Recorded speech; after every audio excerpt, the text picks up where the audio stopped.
నమస్తే, welcome to Andhraprabha. నేను నాగేశ్వరి. ఆంధ్రప్రదేశ్లో చంద్రబాబు ముఖ్యమంత్రిగా ప్రమాణ స్వీకారం చేయగా పవన్ కళ్యాణ్ సహా మొత్తం 24 మంది మంత్రులుగా ప్రమాణ స్వీకారం చేశారు. చంద్రబాబు కేబినెట్లో పదవులు దక్కించుకున్న వారిలో ముగ్గురిది అదృష్టం అని చెప్పాలి. ఎన్నికలకు 6-7 నెలల ముందు వరకు వైఎస్ఆర్సీపీలో ఉన్న ఈ ముగ్గురు నేతలు తెలుగుదేశం పార్టీలో చేరారు. టికెట్లు దక్కించుకొని ఇప్పుడు ఏకంగా మంత్రులయ్యారు. వీరిలో ఆనం రామనారాయణ రెడ్డి ఉమ్మడి నెల్లూరు జిల్లాలో సీనియర్ రాజకీయ నేతగా ఉన్నారు. వైఎస్ఆర్సీపీ నుంచి ఇటీవలే టీడీపీలో చేరి చంద్రబాబు కేబినెట్లో మంత్రి అయ్యారు. ఆనం రామనారాయణ రెడ్డి తెలుగుదేశం పార్టీలో చేరి రాజకీయాల్లోకి వచ్చారు. 1985లో నెల్లూరు జిల్లా రాపూరు నుంచి గెలిచి ఎన్టీఆర్ కేబినెట్లో మంత్రిగా కూడా పనిచేశారు. 1991లో కాంగ్రెస్ పార్టీలో చేరారు. 1994లో నెల్లూరు జిల్లా రాపూరు నుంచి పోటీ చేసి టీడీపీ అభ్యర్థి చేతిలో ఓడిపోయారు. 1999లో రాపూరు నుంచి పోటీ చేసి విజయం సాధించారు. ఆ తర్వాత 2004లో కూడా అక్కడి నుంచే పోటీ చేసి ఓడిపోయారు. ఆనం రామనారాయణ రెడ్డి 2009లో ఆత్మకూరు నియోజకవర్గానికి మారారు. అక్కడి నుంచి కాంగ్రెస్ పార్టీ తరపున పోటీ చేసి విజయం సాధించారు. 2007 నుంచి 2009 మధ్య వైఎస్ రాజశేఖర రెడ్డి ప్రభుత్వంలో మంత్రిగా పనిచేశారు. 2012లో అప్పటి ముఖ్యమంత్రి నల్లారి కిరణ్ కుమార్ రెడ్డి ప్రభుత్వంలో ఆర్థిక శాఖ మంత్రిగా పనిచేశారు. 2014 ఎన్నికల తర్వాత తెలుగుదేశం పార్టీలో చేరగా మళ్ళీ 2018లో వైఎస్ఆర్సీపీలో చేరారు. 2019 ఎన్నికల్లో ఆనం రామనారాయణ రెడ్డి వెంకటగిరి నియోజకవర్గం నుండి పోటీ చేసి విజయం సాధించారు. ఆ తర్వాతి పరిణామాలతో ఆయన వైఎస్ఆర్సీపీకి దూరమయ్యారు. ఆయన 2023 మార్చిలో జరిగిన ఎమ్మెల్సీ ఎన్నికల్లో టీడీపీ ఓటు వేశారనే ఆరోపణలతో పార్టీ నుంచి సస్పెండ్ చేశారు. ఆ తర్వాత స్పీకర్ ఆయనపై 2024 ఫిబ్రవరిలో అనర్హత వేటు వేశారు. దీంతో ఆయన టీడీపీలో చేరి 2024 ఎన్నికల్లో ఆత్మకూరు నియోజకవర్గం నుంచి పోటీ చేసి విజయం సాధించారు. ఇప్పుడు చంద్రబాబు కేబినెట్లో మంత్రి అయ్యారు.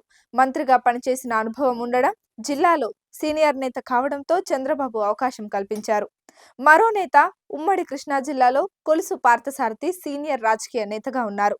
ఆయన కూడా వైఎస్ఆర్సీపీ నుంచి చేరి చంద్రబాబు కేబినెట్లో మంత్రి అయ్యారు. కొలుసు పార్థసారథి తండ్రి కొలుసు పెద్దరెడ్డయ్య యాదవ్ వారసత్వంగా రాజకీయాల్లోకి వచ్చారు. పెద్దరెడ్డయ్య 1991లో తెలుగుదేశం పార్టీ తరపున మచిలీపట్నం ఎంపీగా విజయం సాధించారు. 1996లో కాంగ్రెస్ పార్టీలో చేరి మళ్లీ మచిలీపట్నం నుంచి పోటీ చేసి ఓడిపోయారు. ఆ తర్వాత రెడ్డయ్య యాదవ్ స్థానంలో కొలుసు పార్థసారథి రాజకీయాల్లోకి వచ్చారు. పార్థసారథి కాంగ్రెస్ పార్టీలో చేరి 2004లో ఉయ్యూరు నుంచి పోటీ చేసి గెలిచారు. 2009లో నియోజకవర్గాలు పునర్విభజన జరగడంతో పెనమలూరు నుంచి పోటీ చేసి విజయం సాధించారు. వైఎస్ రాజశేఖర రెడ్డి కేబినెట్లో పార్థసారథి మంత్రిగా పనిచేశారు. 2014 ఎన్నికలకు ముందు పార్థసారథి కాంగ్రెస్ పార్టీని వీడి వైఎస్ఆర్సీపీలో చేరారు. ఆయన 2014 ఎన్నికల్లో వైఎస్ఆర్సీపీ తరపున మచిలీపట్నం ఎంపీగా పోటీ చేసి ఓడిపోయారు. అయితే 2019 ఎన్నికల్లో పార్థసారథి పెనమలూరు నియోజకవర్గం నుంచి పోటీ చేసి గెలిచారు. మంత్రి పదవి ఆశించినా దక్కలేదు. 2024 ఎన్నికలకు ముందు వైఎస్ఆర్సీపీ నుంచి టికెట్ హామీ దక్కలేదు. దీంతో చంద్రబాబును కలిసి తెలుగుదేశం పార్టీలో చేరారు. ఆయనకు నూజివీడు సీటు ఇవ్వగా అక్కడి నుంచి గెలిచి ఏకంగా మంత్రి అయ్యారు. గతంలో మంత్రిగా పనిచేసిన అనుభవం ఉండడంతో పాటు ఆయనకు ముందుగానే చంద్రబాబు హామీ ఇచ్చినట్లు తెలుస్తోంది. ఉమ్మడి తూర్పు గోదావరి జిల్లా అమలాపురంకు చెందిన వాసం శెట్టి సుభాష్ శెట్టి, సుభాష్ తాత సత్యరాజు, తండ్రి సత్యం చెరు 2 సార్లు అమలాపురం మున్సిపల్ కౌన్సిలర్లుగా గతంలో పనిచేశారు. తల్లి కృష్ణకుమారి ప్రస్తుతం కౌన్సిలర్గా ఉన్నారు. సుభాష్ ఎస్ఏఎఫ్ స్వచ్ఛంద సంస్థ సేవా కార్యక్రమాలు చేపట్టారు. ఆయన వైఎస్ఆర్సీపీలో చేరగా రాష్ట్ర యువజన విభాగం సంయుక్త కార్యదర్శిగా పనిచేశారు. అయితే కోనసీమ జిల్లా పేరు మార్పు సమయంలో అమలాపురం ప్రాంతంలో అల్లర్లు చెలరేగాయి. ఈ ఘటనలో సుభాష్ పై పోలీసులు కేసులు నమోదు చేశారు. కానీ ఆ తర్వాత పరిణామాలు మారిపోవడంతో సుభాష్ వైఎస్ఆర్సీపీకి దూరమయ్యారు. ఆ తర్వాత తెలుగుదేశం పార్టీలో చేరగా రామచంద్రాపురం నియోజకవర్గం నుంచి టికెట్ దక్కింది. అక్కడి నుంచి పోటీ చేసి విజయం సాధించి ఇప్పుడు మంత్రి అయ్యారు. మొదటిసారి ఎమ్మెల్యేగా గెలిచిన సుభాష్ కు కేబినెట్లో స్థానం దక్కడం విశేషం.